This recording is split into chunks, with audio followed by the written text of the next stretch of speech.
네, 안녕하십니까. 우리 세무사 1차 대비 재정학, 이번 시간에는 10강으로 들어가도록 하겠습니다. 자, 지난 시간까지 9강에서 뭐 했냐면은 그 공평성에 대한 작업을 했죠. 일단 효용의 측정 및 비교가 어려우니까 우회적으로 효율과 공평을 모두 추구해보고자 하는 개념인 칼드와 힉스의 보상 계산 기준이 있었고요. 그 보상 계산 기준도 이제 비판을 받았죠. 암묵적 보상이지 직접 보상해주는 거 아닌데 무슨 공평이냐. 또한 효용 비교하고 있지 않느냐. 그런 비판을 받고 있었죠. 근데 이제 그렇다면은 아예 이제 이론적으로나마 효용의 측정 및 비교를 할 수 있다 가정하고 그냥 이론적으로 공평에 접근하자라는 게 이제 사회우생함수였죠. 사회우생함수. 이 사회우생함수 일반화시키면 이 국민 두 사람의 후생을 유틸리티를 측정하고 비교하여 사회우생을 도출하는 그런 함수였습니다. 구체적으로 이제 평등주의, 채소국대주의, 복리주의 이런 게 있었죠. 근데 이게 이제 또 이거의 문제점이죠. 현실에 이거 할 수 없죠.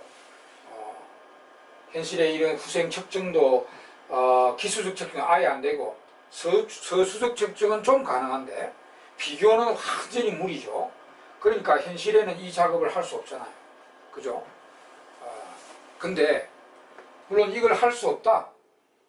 민주주의에서는 이런 작업을 할 수 없다를 이론적으로 증명한 게 에로의 불가능성 정리입니다. 에로의 불가능하다 해놨죠. 불가능성 정리. 이걸 할 수 없다. 현실적으로. 우리 국민들의 후생을 측정하고 또 비교하여 최적 사회후생을 도출하는 이런 작업을 할 수 없다. 이렇게 이론적으로 완벽히 증명한, 수학적으로도 다 증명한 겁니다.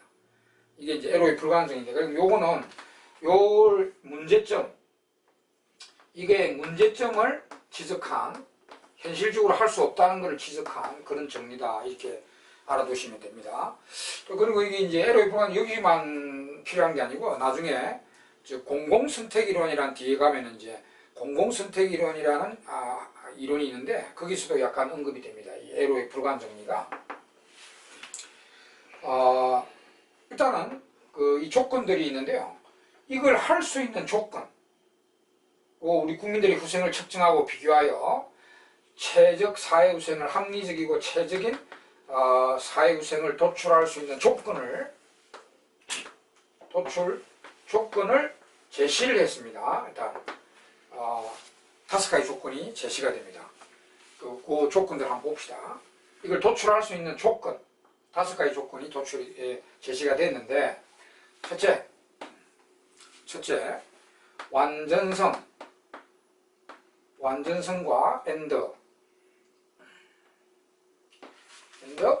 이행성 이렇게 부르는데, 완전성과 이행성. 완전성은 우리 국민들한테 물어봤다. 그럼 X 대안하고 Y 대안을 물어봤단 말이야. 이 좋나 나쁘냐 이거. 어느 게 좋냐 물어볼 때 우리 국민들 개개인 전부 다 X가 좋다. 혹은 Y가 좋다.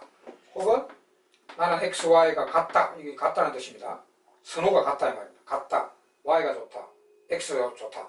X, Y 대안을 놓고 뭐 정책 대안이든 뭐 대안을 놓고 물어볼 때 요 3가지 중에 아무거나 요 3가지 중에 무조건 선호를 표시해야 된다는 겁니다. 나 모르겠다 이러면 안 돼요. X가 좋은지 Y가 좋은지 모르겠다 이렇게 표현하면 안 되고 X가 좋다, Y가 좋다 아니면 같다 이 3개 중에는 무조건 선호 표시 가능해야 된다. 이런 이제 완전성이고요. 그 다음에 이행성이라는 건 뭐냐면은 이행성이라는 거는 우리 국민들 누구에게나 X 좋나 Y 좋나 물어보니까 이 사람이 Y가 좋다 했어요. 또 Y가 좋나 Z가 좋나 이렇게 물어볼 때 Z가 좋다 했습니다. 이렇게 표현했습니다. X보다는 Y가 좋고 Y보다는 Z가 좋다고 했을 때 그 사람에게 그럼 X 좋나 Z 좋나 이렇게 물어보면 X가 좋나 Z가 좋나 이렇게 물어보면 Z가 좋다라고 해야 된다는 거죠. 그런 조건입니다. 국민 누구한테 물어봤을 때 x보다 y가 좋고 y보다 z가 좋을 때는 x하고 z를 갖다 대는 물으면 z가 좋다고 해야 된다는 조건. 그렇게 표현을 이렇게 했는데 x, z 갖다 내놓으면 x가 좋다 하면 안 된다는 거죠. x가 z보다 좋다 이렇게 표현하면 안 된다 이 말입니다. 그게 이행성 조건입니다. 완전성 조건과 이행성 조건이 갖춰져야 되고요. 자, 둘째는 이제 파레토 원리에 충족돼야 된다. 파레토 원리 충족. 파레토 최적은 앞에서 많이 배웠습니다. 파레토 원리에 충족돼야 된다. 이 말은 뭐냐면은 우리나라 모든 개인이 x보다 y를 좋아해요. 좋아할 때는 모든 개인이 x보다 y를 좋아해요. 그럼 사회 선호도 이 개인들의 선호를 무시해가지고 x보다 y가 좋다 이렇게 되면 안 된다는 거죠.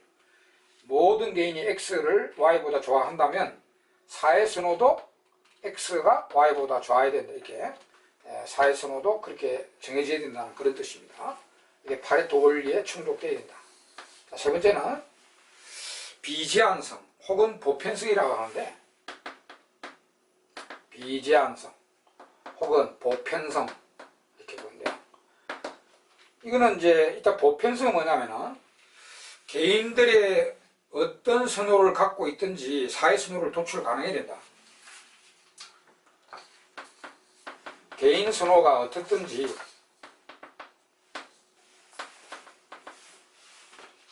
어떻게 되든지 사회 선호가 도출돼야 된다. 사회 선호가 도출돼야 되고 그 다음에 이제 비제한성 보면은 개인의 선호를 제한해서는 니는 x, y 중에 무조건 y를 좋아해라 이렇게 누가 제한해서는 안 된다는 거죠. 비제한성 선호를 제한해서는 안 된다. 꼭 뭐를 좋아해라 이런 뜻이 그대로 이해하면 돼. 비제한성 선호를 제한해서는 안 된다. 제한해서는 안 된다.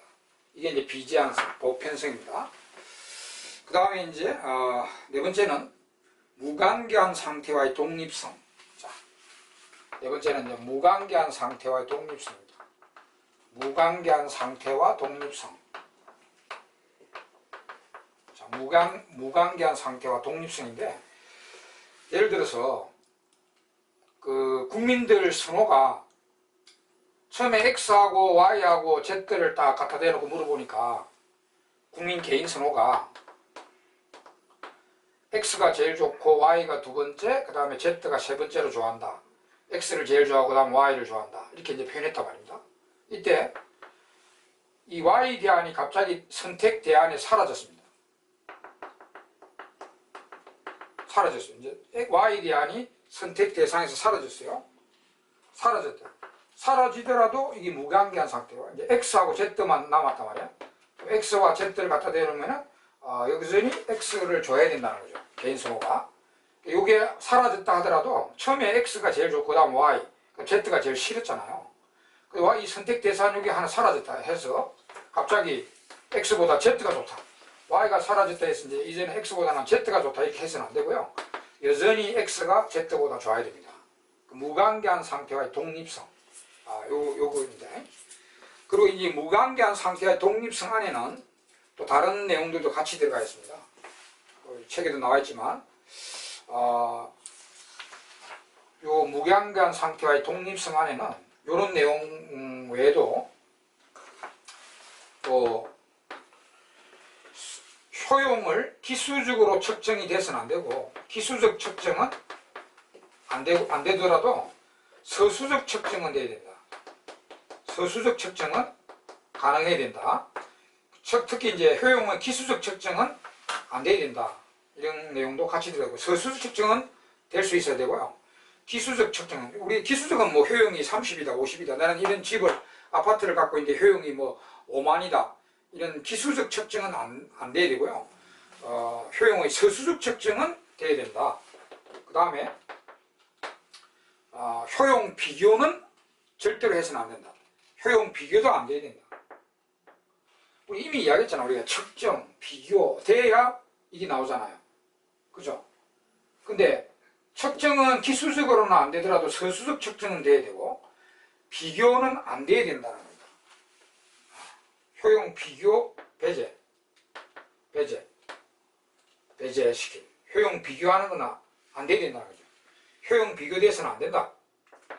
비교돼서 안 되고, 적어도 기수적 측정은 돼서는 안 되고, 효용에 서수적 측정은 돼야 된다. 이런 것도 요 무관계한 상태와의 독립성이라는 내용 안에 같이 들어가 있습니다. 그 다음에 마지막으로 비독재성입니다. 여기다 적을까요? 여기다. 비독재성. 5번 줄. 여기다가 5번 비독재성. 이거는 말 그대로 이해합니다. 어느 독재자의 선호가 사회 선호가 돼서는 독재자의 선호가 어느 한 사람 독재자가 있단 말이야. 독재자의 선호가 사회 선호가 돼서는 안 된다. 안 된다. 독재자의 선호가 사회 선호가 돼서는 안 된다. 이게 비독재성입니다. 하여튼 이렇게 용은 좀 상당히 내용이 어렵습니다. 이게 이제 원래는 수학적으로 막 접근하고 증명이 돼야 되는데 그거 우리가 할 필요 없거든요. 그래서 요거는 다분히 이제 외워두시면 되겠습니다. 근데 이제 이분이 에로가 5가지 조건이 갖춰진 사회는 이게 가능하다고 합니다. 개개인의 효용을 측정하고 비교하여 최적 합리적인 사회 후생, 사회 선호가 도출이 될 수 있다고 합니다. 근데 아무리 이렇게 자기 이제 증명을 해보니까 이 1, 2, 3, 4를 충족하는 사회는 독재적일 수밖에 없더라. 비독재성이 갖춰져야 되잖아요. 근데 1번, 2번, 3번, 4번이 다 갖춰진 어떤 사회가 있다 합시다. 이 4개가 다 갖춰진 사회가 있는데 이 사회는 결국은 독재적일 수밖에 없더라. 이걸 수학적으로 완전히 증명해버립니다. 그래서 이 5가지 이게 비독재성이 갖춰져야 되는데 독재적일 수밖에 없다. 1, 2, 3, 4를 갖춘 사회는. 그래서 여기까지 완전히 다 갖춰지는 사회는 안 된다. 이런 거예요. 그래서 이 내용은 에로의 불가능성의 이제 의미는 한마디로 이런 개개인의 후생을 측정하고 비교하여 최적 합리적인 사회 후생 도출이 사회 선호 도출이 불가능하다 이런 내용이고, 또 다른 말로 하면은 이런 최적 사회 선호 도출은 최적 사회 개개인의 선호를 다 물어봐가지고 조합해서 최적 사회 선호 도출은 민주주의와 양립이 안 된다는 거죠. 독재적일 수밖에 없다는 거예요. 그 4가지 조건이 충족된 사회는 독재적일 수밖에 없더라. 이렇게 되면 민주주의와 양립할 수 없다는 겁니다. 그러니까 민주주의 사회에서는 이런 작업을 할 수가 없다는 거죠. 그러니까 한마디로 앞에 이제 사회생활도 마찬가지로 그 이론적으로 가능한데 현실적으로는 그렇게 할 수 없다는 겁니다. 그런 거를 이야기하고 있는 게 의미가, 에로의 불가능성의 의미가 그렇다. 이 정도 이제 알아두시면 됩니다. 이 5가지 조건은 외우시더라도 외워두시고요. 그 에로의 불가능 정리는 의미는 이제 이렇다. 요 이제 어차피 한마디로 하면 요걸 할 수가 없다는 게 현실적으로. 그리고 이런 사회적 도출은 민주주의에서는 안 된다 그런 겁니다. 독재 국가면 가능해요. 독재적일 수밖에 없다는 거죠. 독재 국가는 가능한데 민주주의에서는 이런 걸 작업을 할 수가 없다는 겁니다. 그 억지로라도 도출은 할 수 있는데 그건 최적이 아니라는 거예요. 모든 국민들이 찬성하는 최적 사회 선택이 안 된다는 거죠. 그래서 사회선호 도출 불가능, 합리적이고 최적의 사회선호 도출 불가능. 최적 사회선호 도출은 민주주의와 양립할 수 없다. 이런 내용을 갖고 있습니다. 자, 그러면 이제 우리가 앞에 보상계산 기준 이것도 문제가 있고, 공평성 추구할 때 사유수의 함수 있는 것도 이제 할 수 없으니 이론적으로만 가능하지, 앞에 시간처럼 구강처럼 그렇게 할 수 있는데 이것도 안 된다고 했지. 그러면 현실적으로 우리가 공평성은 어떻게 하느냐? 현실적 공평성 추구는 차선책이죠. 그러면 현실적으로 어차피 자본주의 사회는 불공평한 사회 아닙니까? 이건 이제 어쨌든 우리가 목적은 정부가 개입해가지고 효율과 공평이 모두 추구된 경제 상태를 만들어야 되잖아요. 그럼 현실적으로 공평성 추구는 완벽한 공평성 추구는 안 되고 개선은 차선책으로 정부가 개입해서 이렇게 하는데 그거는 나중에 뒤에 소득 분배장에서 소득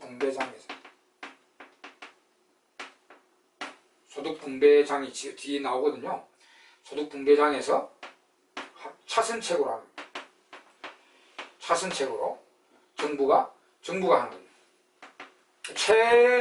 최선은 없습니다. 공평성에서 최선은 없고 그냥 불공평한 현재 상태 정부가 그냥 관여해가지고 여러 가지 사회보장정책 그런 거 이제 나중에 배우는데 여러 가지 사회보장정책을 펴면서 좀 공평을 약간 차선책으로나마 개선하는 것이 이제 현실적으로 하는 거지 최적의 공평성 경제 상태를 만들 수는 없는데 하여튼 차선책으로나마 정부가 이제 분배 문제에 관여하는 것은 나중에 뒤에 소득 분배장에서 하는 걸 보시면 됩니다.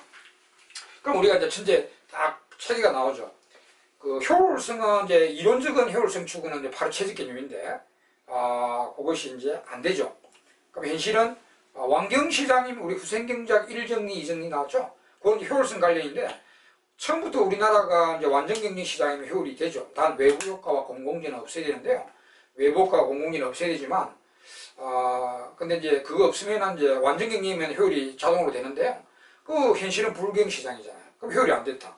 효율이 되기 위해서는 정부가 이제 관여가 후생경제학 2정리죠. 정부가 이제 시장에 관여해가지고 경쟁 촉진책, 경쟁 유도로서 경쟁시장으로 유도로서 어느 정도 효율을 개선해 갈 수 있다라고 했죠. 그게 이제 현실적으로 효율을 개선할 수 있는 방법, 그거는 이제 후생경제학 2정리에서 말해주고 있죠. 그 다음에 이제 공평성은 우리 보상계층 기준, 뭐 사육성 함수 이런 걸 이론적으로 해봤지만 다 안 되는 거고요. 현실적으로 이제 공평성을 개선하는 차선의 방법은 나중에 소득 분배장에서 소득 분배 및 사회보장제도 그 장에서 하는 내용입니다. 그렇게 딱 연결해 두세요. 자, 그럼 여기까지 해서 이제 그 이론적인 이 후생경제학은 다 끝이 났습니다. 그러면 이제 이어서 하는 거는 이제 현실적 후생경제학인 시장 실패론으로 들어가겠습니다. 자, 이제 현실적 후생경제학 시장 실패론으로 들어가도록 하겠습니다. 자, 현실적 후생경제학의 시험이 더 많이 나옵니다. 그러니까 후생경제학 파트에 시험 많이 나온다 했죠. 그중보다 1절보다도 2절 여기서 조금 더 출제가 많이 될 것입니다. 2절이 이제 현실적 후생경제학으로서 일명 시장 실패론입니다. 시장 실패 이론 이렇게 하기도 하죠. 자, 그럼 이게 이제 의미와 원인, 시장 실패의 원인과 의미와 원인 정리하겠습니다. 시장 실패의 의미와 원인. 일단 시장 실패라는 거는 말 그대로 보세요. 시장기구가, 자본주의 시장기구가 후생극대화로 가게 하는데 실패하고 있다. 이 말입니다. 실패하죠. 후생극대화 되려면 우리가 효율도 추구돼야 되고 공평이 추구돼야 되죠. 근데 시장기구가 여러가지 이유에서 효율 추구 못하고 공평도 추구 못하는 현상을 말하죠. 우리 후생극대화 경제의 덕목으로서 효율과 공평이 강조되지만 우리가 한 개 더 추가하면요. 우리가 1930년대 대공황을 겪은 뒤에 하나 더 추가된 덕목이 경제가 어느 정도 안정돼야 되고요. 성장도 돼야 되잖아요. 안정 및 성장 기능 덕목. 뭐 효율과 공평보다 뭐 강조되진 않는데 정확하게 따지면 효율되고 공평도 되고 안정 성장도 돼야만 지상 최고의 경제, 후생극대화 경제가 됩니다. 근데 이제 믿고 있는 자본주의 시장기구는 여러 가지 이유에서 효율 추구 못하고요. 공평도 추구 못하고 안정 및 성장도 추구 못하는 현상을 말합니다. 못하고 있다 말이죠. 그게 이제 시장 실패입니다. 그 시장이 이런 것들을 못하니까 우리가 이걸 추구해야 되죠. 누가? 정부가 개입해서 이걸 고쳐나가야 되잖아요. 정부 개입의 필요 조건이 됩니다. 시장 실패란 필요 조건. 정부 개입의 필요 조건이 되는 것입니다. 근데 충분 조건 아니죠. 충분 조건 아니고요. 충분 조건은 아닌 필요한 조건이지 정부가 개입해야 할 필요성이 있습니다. 근데 들어간다고 해서 정부가 들어간다고 해서 무조건 경제가 나아진다는 보장은 없다는 것이요. 충분 조건 안 된다는 것은 그래 나중에 보면 이게 다 끝나고 제일 마지막에 시장 실패가 되어 있는데 이게 이제 시장이 환자다 이 말입니다. 병에 걸려 있다. 정부가 이제 의사인데요. 고치려고 들어갔는데 환자니까 시장이 환자니까 의사가 들어가야 곧 병을 고쳐야 할 필요성이 있는 거죠. 근데 들어간다고 해서 무조건 병세가 나아지는 건 아니다 그죠. 그렇잖아. 우리가 현실에도 돌팔이 의사도 많잖아요. 그죠? 괜히 이제 병 시술을 갖다가 오히려 병을 더 얻는 경우도 있습니다. 그래서 정부가 개입하면 더 나빠질 수도 있다는 거죠. 그걸 이제 시장 실패에 대해 정부가 개입하는 걸 경고하는 두 이론이 있습니다. 제일 마지막에 이제 배우지만 차선의 이론이라는 것도 있고요. 그 다음에 이제 정부 실패 이론 이런 게 있습니다. 정부 실패 이론. 그리고 두 내용은 다른데 내용은 다른 내용입니다. 다른 내용이지만 공통 취지가 시장 실패에 정부가 관여하면 더 경제를 나쁘게 할 수도 있다.를 이제 정부 개입을 경고하는 거죠. 이게 시장 실패에 정부가 개입하는 것을 경고하는 두 이론입니다. 그래서 여기서 주장하는 내용들이 상당히 설득력을 갖고 있습니다. 실제로 그럴 수도 있고요. 정부가 괜히 뭐 긁어 부스럼 내는 거죠. 들어갔다가. 그럴 수도 있기 때문에 필요 조건이지 충분 조건은 안 된다라고 하는 거죠. 이런 내용을 알아두시고 그럼 일단 요 두 개는 제일 마지막에 놓는 거고요. 일단은 이제 이 요인에 따라서 정부가 개입해서 고치어 나가는 걸 먼저 배울 겁니다. 그럼 이제 이 요인은 총 6가지입니다. 덕목은 3가지지만 덕목은 시장 실패 덕목은 3가지지만 요인은 총 6가지인데 왜? 효율 안 되게 하는 게 4개나 있기 때문에 효율 안 되게 하는 게 4개나 있기 때문에 많죠. 그죠? 그 다음에 이건 5개, 6개 이렇게 총 6가지 시장 실패 요인입니다. 효율 안 되는 4개가 뭐냐면 일단 앞에서도 약간 말씀드렸지만 불안정 경쟁 시장이죠. 우리가 완전 경쟁 시장은 효율이 잘 되죠. 이상적 시장 아닙니까? 효율에서. 근데 현실은 전부 불경 시장입니다. 불안정 경쟁 시장. 불안정 경쟁 시장은 효율이 당연히 안 됩니다. 현실의 시장이 불안정 경쟁 시장이죠. 그 다음에 이제 2번은 1번에서 빼냈는데요. 왜냐 불안정 경쟁 시장 요인에 다른 내용이 있기 때문에 바로 빼냈습니다. 예. 불확실성, 불안전 정보입니다. 불안전 정보. 불안전 정보도 불안정 경쟁 시장 요인입니다. 그리고 완전 경쟁 시장 완전 정보가 가정되어 있습니다. 완전 경쟁은 완전 정보.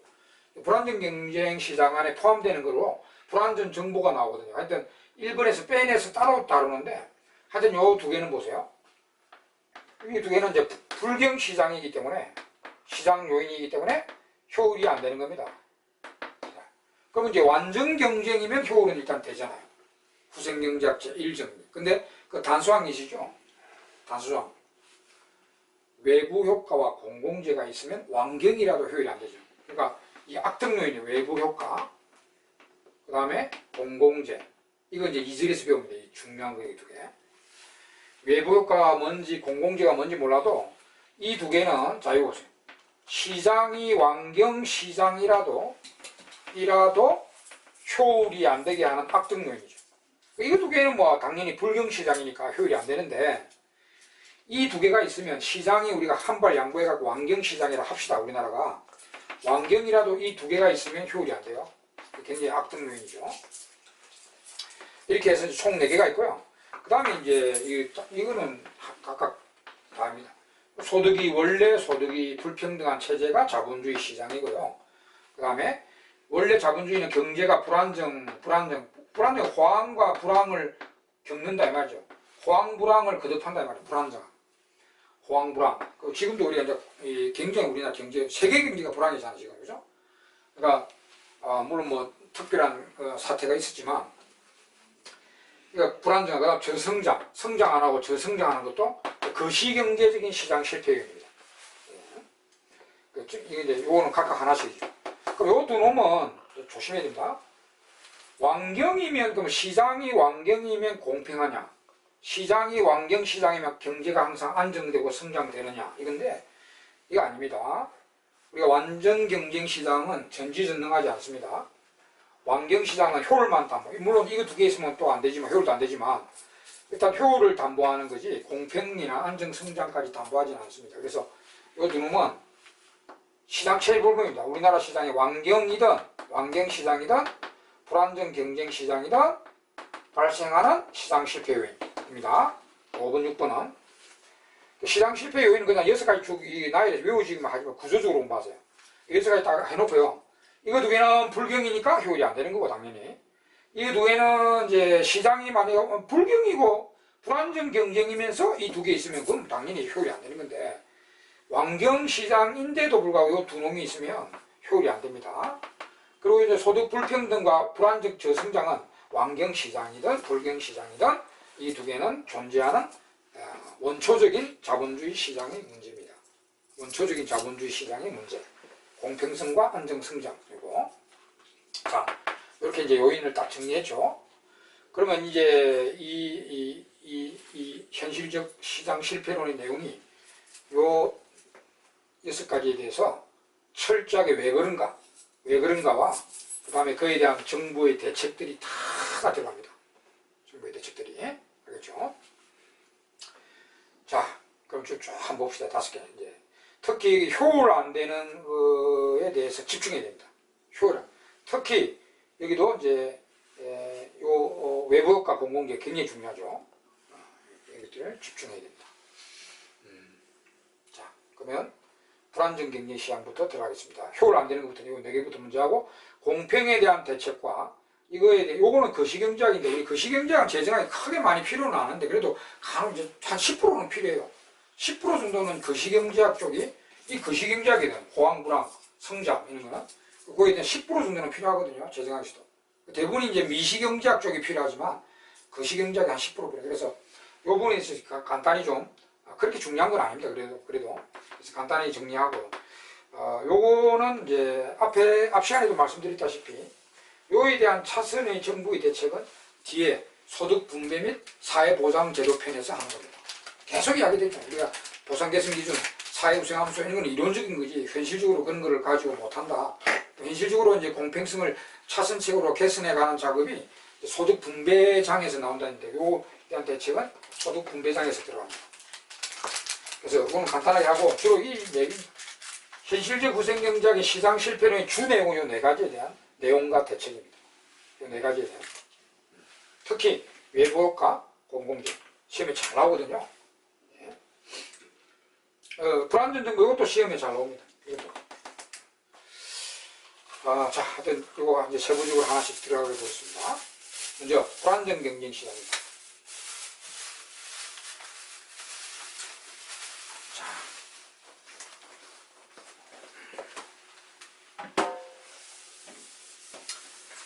첫째, 의미 및 대책은 이 두 번이죠.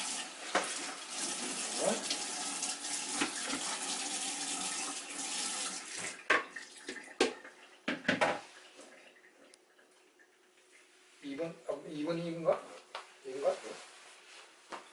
예, 내용과 대책.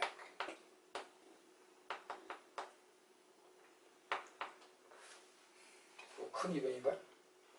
도로는 뭐 관계없으니까. 자, 내용과 대책. 첫째, 불안정 경쟁 시장입니다. 독타점, 독점, 과점, 현실인 독점적 경쟁 이런 시장. 독점, 과점, 독점적 경쟁 시장. 있는데, 뭐 독점 생각하시면 됩니다. 다 비슷한 그 시장 형태니까. 여기에 이제 그 시장 실패 요인에 이런 말이 나오되고요. 독과점 이렇게 이게 시장 정확히 말하면 독점이나 과점이나 현실의 모두 시장. 그다음 독점적 경쟁도 있죠. 제일 현실에 많은 기업들이 독점적 경쟁 기업. 이런 걸 말하는데, 그리고 여기에 또 만약에 시장 실패 요인 중에 이 말이 안 나오고요. 독점, 과점, 독점적 경쟁 이런 시장이 안 나오고요. 규모의 경제. 자, 규모의 경제. 이 말이 나와도 이 안에 포함됩니다. 규모의 경제 산업은 말 그대로요. 기업이 규모를 늘려가면서 물건을 많이 규모를 늘려가면은 그 생산 원가를 다운시켜 나가는 산업입니다.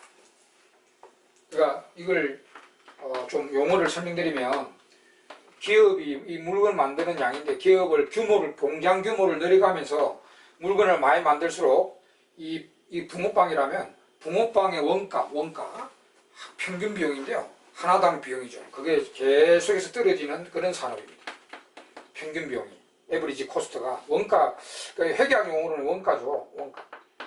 그러니까 이 규모를 내려가서 붕어빵을 많이 만들면 많이 만들수록 붕어빵 하나당의 비용, 평균 비용인데 이게 계속 떨어지는 그런 산업을 규모의 경제 산업이랍니다. 이 산업이 만약에 있다면 이론적으로는 이해는 산업이 있다면요. 처음에 여러 개 기업이 있었다 합시다. 여러 개 기업이 참여했는데 그 중에 요 A라는 한 기업이 대규모 기업이다. 다른 기업이 중소기업이라고 보고요. 이 기업이 이런 산업이니까 규모를 자꾸 늘려가지고 이 붕어빵을 X제를 자꾸 원가를 다운시켜 나간단 말이에요. 그럼 시장의 가격을 계속 다운시켜 나갈 수 있죠. 그럼 규모를 늘리지 못하는 기업은 경쟁 자체가 안 돼서 다 도태돼 버립니다. 그리고 하나의 대기업에 의해서 자연스럽게 독점이 돼 버립니다. 이론적으로는. 그래서 자연 독점화 돼 버린다. 규모의 경제 산업은 필연적으로 자연스럽게 하나의 대규모 기업에서 독점이 돼 버린다는 그런 내용입니다. 그래서 자연 독점이 독점의 대표적인 건데 자연 독점이라 나와도 되고 규모의 경제 산업 이리 나와도 이 불안정 경제 그냥 자연 독점이라 생각 앞으로 규모의 경제 산업이라면 자연 독점 산업 자연스럽게 대규모의 대기업에 의해서 독점이 되어버리는 산업 규모의 경제 산업 이렇게 생각하시면 됩니다. 그래서 이런 말이 나와도 시장 실패 요인이 된다는 거죠. 요인이 불안정 경쟁 시장에 이렇게 나와도 되고요. 요게 이제 시장 실패 요인 중에 하나인데 그러면 일단 독점을 예로 들어 가지고 왜 완전 경쟁에 비해서 비효율적인가? 요거 이제 내용 한번 보겠습니다. 내용. 자, 이런 거는 참고로 그냥 용어만 익히면 되고요. 자, 그럼 완전 경쟁 시장이면 자, 우리 완경 시장을 예로 들어봅시다. 완전 경쟁 시장은 효율이 최고죠. 단 외부성과 공공기는 없어야 됩니다만 완전 경쟁 시장을 우리 시장을 이렇게 그림으로 그려보면 이게 이제 시장의 공급 곡선이고요. 이게 시장의 수요 곡선이잖아요. 여기서 이제 가격이 형성되고 거래가가 형성되죠. 물론 우리가 지난 시간에 그 완전 경쟁 시장에 있는 개별 기업 쪽에서 이건 이제 시장이고요. 개별 기업은 이 가격에 시장 가격에 순응한다. 그래서 개별 기업은 이 가격에 순응하니까 가격 곡선이 일정하고 한계 비용이 이렇게 있으면은 여기 이제 가격이자 한계 수입이 되니까 여기 이제 이윤 극대화는 여기서 판매량이 결정한다 했는데 이건 개별 기업 그림이고요. 가격 곡선이 수평으로 나오는 완전 경쟁 개별 기업 그림이고 시장은 이제 우리 시장 수요 곡선 하잖아요. 시장 수요 곡선 이게 이제 우하향하고 시장 공급 여기서 시장에서는 요 가격 결정되고 거래량이 이렇게 결정되는 거죠. 그러니까 이 가격에 순응한다는 건 한 개별 기업 입장이에요. 그래서 그거는 이제 이런 그림이 나오면 완전 경쟁 개별 기업 그림입니다. 이렇게 나오면 이제 완전 경쟁 시장입니다. 완전 경쟁 시장은 효율이 완벽합니다. 그래서 여기에 보면은 자 이게 또 한계 비용 곡선이 공급 곡선인데요. 또 P = MC가 되고 이 수요 곡선이 소비자들이 지불하고자 하는 가격을 표시하잖아요. 그래서 P = MC가 되는 그런 시장이기도 하고 그래서 완벽한 시장입니다. 효율 면에서 완벽한 시장인데 공급 곡선이 왜 한계 비용이냐면 그 붕어빵 만들 때 기업들이 요거 만들 때 공급 곡선은 원래는 내가 요거 만들어 팔면 요 가격 받아야지 하는 거 아닙니까? 그죠? 근데 이제 give and take 한계 비용이 요만큼 들어갔기 때문에 요 붕어빵 만드는데 요만큼 높이의 한계 비용이 들어갔기 때문에 그 가격 받아야겠다 이렇게 생각하는 거예요. 그래서 그 기업들의 공급 곡선은 한계 비용 곡선이 공곡선입니다. 이제 수요 곡선은 소비자들이 지불하고자 의도하는 가격 곡선이죠. 그래서 뭐 완전 경쟁 시장의 균형은 P = MC가 되어서 완벽하게 효율적이다 이렇게 말을 하는데 구체적으로 따지면 요 경우에는 이제 소비자 잉여와 생산자 잉여가 발생합니다. 소비자 잉여, 생산자 잉여가 발생해요. 이거 잉여는 굉장히 좋은 거죠. 소비자는 자기 지불하고자 의도한 것보다 적게 지불했을 때 남는 게 소비자 잉여고요. 생산자는 자기가 받고자 한 금액보다 더 받으면 그 초과되는 부분이 생산자 잉여라고 합니다. 소비자 잉여와 생산자 잉여는 시장의 기능을, 시장 기능의 효율성을 말해주는 것으로 이 완전경쟁 시장에서는 제일 큰 면적이 발생합니다. 그래서 완전경쟁 시장의 소비자 잉여와 생산자 잉여를 찾아보겠습니다. 일단 이걸 봐야 왜 그런 불안정 경쟁 시장은 완경에 비해서 안 좋냐 이걸 이제 알 수 있기 때문에 완전 경쟁 시장부터 한번 봅시다. 이 개별 기업 좀 지워버리고요. 시장에 보면은 시장에는 이제 이런 수요와 시장 수요, 시장 공급도 만나서 이렇게 그래야 되잖아. 그러면 요 사각형 면적이 실제로 소비자가 지출한 금액이고 기업이 수입을 벌어간 금액이죠. 그런데 원래 그 소비자들이 수요 곡선에 의하면 이 보십시오.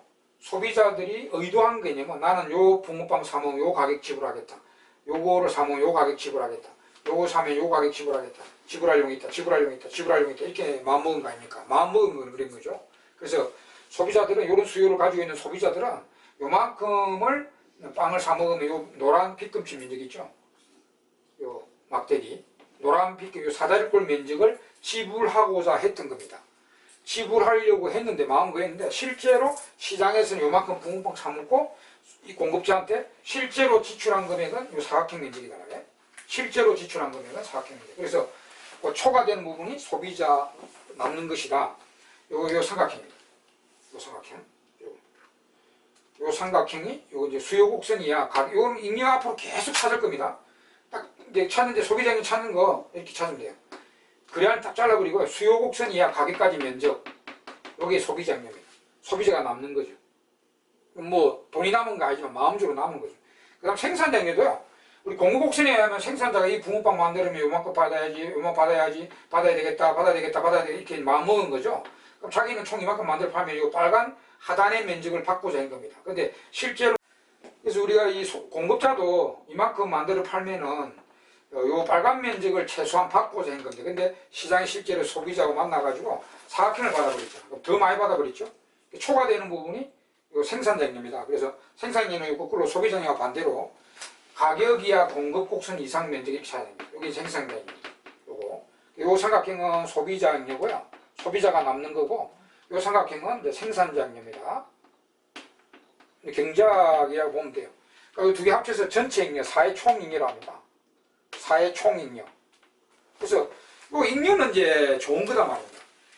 이게 넓으면 넓을수록 소비자가 좋고 생산자가 좋고 전체 면적이 넓으면 사회가 좋은 겁니다. 그러면 이런 잉여를 좋은 거를 누가 만들어준다면 시장에서 만났기 때문에 시장에서 만나서 거래했기 때문에 잉여가 발생했거든요. 그러니까 시장기구의 효율성으로 해석되는 겁니다. 시장기구의 효율성으로 해석되는 게 잉여입니다. 잉여. 그래서 잉여 면적이 넓으면 시장 효율이 좋은 거고 잉여 면적이 좁아지면 시장 효율이 나쁜 거라 이렇게 해석을 하시면 됩니다. 자, 그럼 오늘 시간이 없어서 여기까지 이제 완전 경쟁 시장은 효율면에서 최상의 시장은 이런 잉여가 생깁니다. 이런 시장의 효율성이 생긴다는 거죠. 근데 이제 나중에 다음 시간에 이제 우리 불경 시장은 이 잉여를 줄여들게 만듭니다. 줄여들게. 그 부분은 다음 시간에 계속 하도록 하겠습니다. 네, 수고하셨습니다.